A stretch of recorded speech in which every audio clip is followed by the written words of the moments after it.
Cela fait maintenant un mois que la fille entre les espaces m'a envoyé dans une autre dimension. Au début, je pensais que cette dimension était comme la mienne, avec peut-être quelques changements minimes, comme une sorte de dimension miroir. Cependant, ces changements n'étaient pas que minimes. Vous connaissez l'effet Mandela? Eh bien, il découle de cette dimension. En effet, ici, Nelson Mandela est bien mort en 1980 en prison, et non en 2013.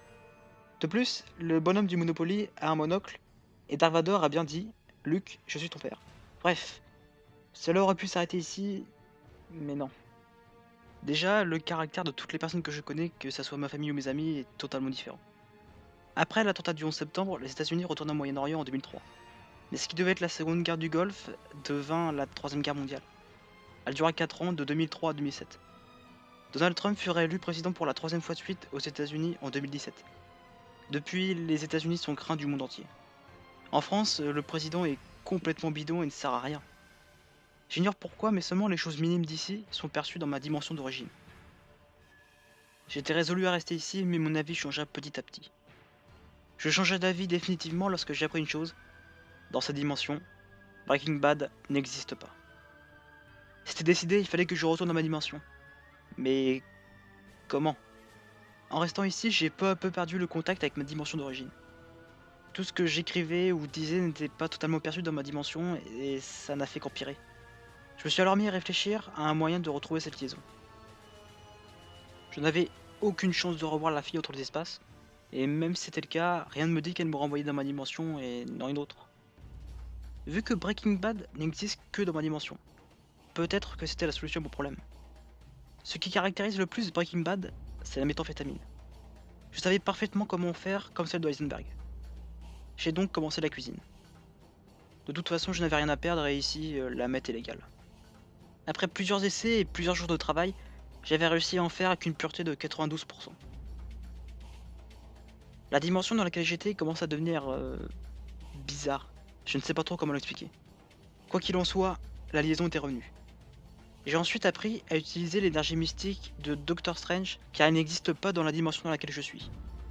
Après une semaine, j'ai acquis la capacité de créer des portails.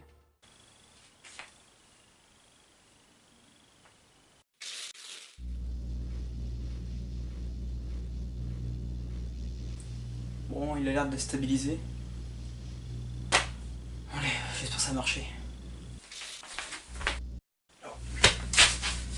Ah la vache.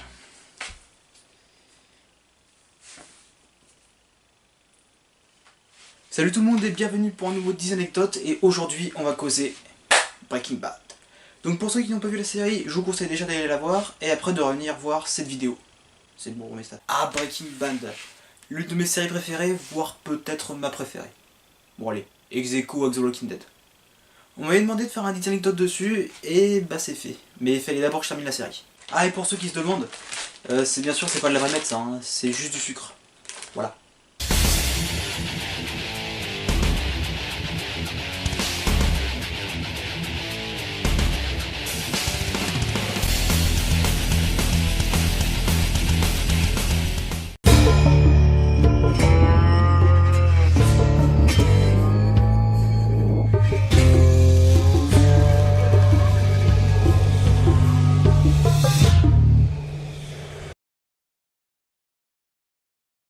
Donc comme d'habitude, petite présentation. Breaking Bad est une série américaine créée par Vince Gilligan. Elle dura 62 épisodes répartis en 5 saisons et fut diffusée de janvier 2008 à septembre 2013 sur AMC. Cette série a reçu pas moins de 15 putains d'Emmy Awards, dont la plupart pour le meilleur acteur. Bryan Cranston, l'acteur qui joue Walter White, s'est fait un tatouage reprenant le logo de la série sur son doigt. Il a fait en sorte de le faire assez petit et sur le côté de son doigt pour éviter qu'on le voit pour ses futurs rôles. Ah, c'est sûr que jouer Walter White, ça marque une vie. Vous vous souvenez de la mort de Gustavo Fring? Normalement oui, c'est l'une des scènes les plus cultes de la série. Lorsque Fring sort de la chambre d'hôpital et s'écroule, Gus, bah c'était un zombie. Ah, ça peut paraître bizarre dit comme ça, mais techniquement c'est vrai. D'ailleurs, les maquilleurs de The Walking Dead ont aidé ceux d'AMC afin de transformer Gus en double face. Vous pouvez d'ailleurs acheter sa figurine pop, je vous laisserai regarder. Lors de la saison 1, Walt travaille dans une station de lavage, où il finit par démissionner en partie parce que son patron c'est un connard. D'ailleurs son patron, enfin l'acteur qui joue son patron, Marius Stan, possède en vrai un doctorat en chimie. Et d'ailleurs son premier rôle fut dans Breaking Bad. Samuel L. Jackson est apparu dans un épisode de Breaking Bad dans le restaurant de Gus, The Spoils and Mammoth.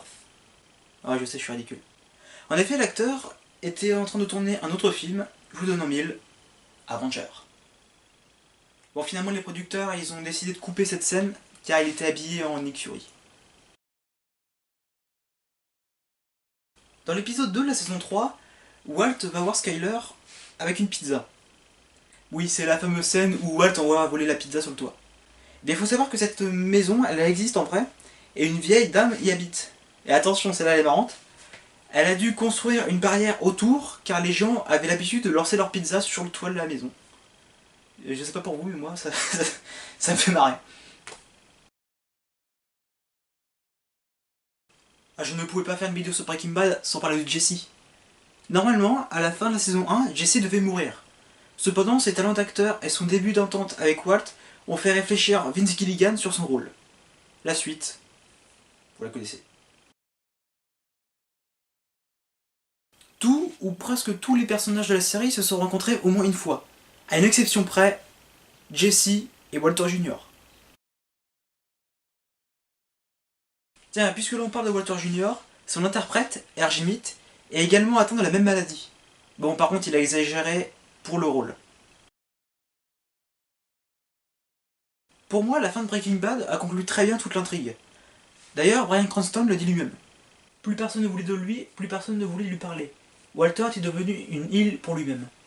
Il avait ce gros tonneau plein d'argent, mais avec une maladie en phase terminale, à quoi ça sert? Encore plus si sa famille refuse cet argent. Je pense qu'il sentait qu'il avait échoué. Alors, il n'y avait qu'une dernière chose à faire, éliminer la menace finale. Et puis croiser les doigts pour que sa famille récupère l'argent à un moment donné. Il est mort sans savoir si c'était le cas ou non. Cependant, le scénariste avait prévu différentes fins alternatives. Dans l'une d'elles, Bryan Cranston reprend son rôle de Hal dans Malcolm, et il se réveille. En fait, l'histoire de Walt est arrêtée depuis le début. Je vous mets l'extrait.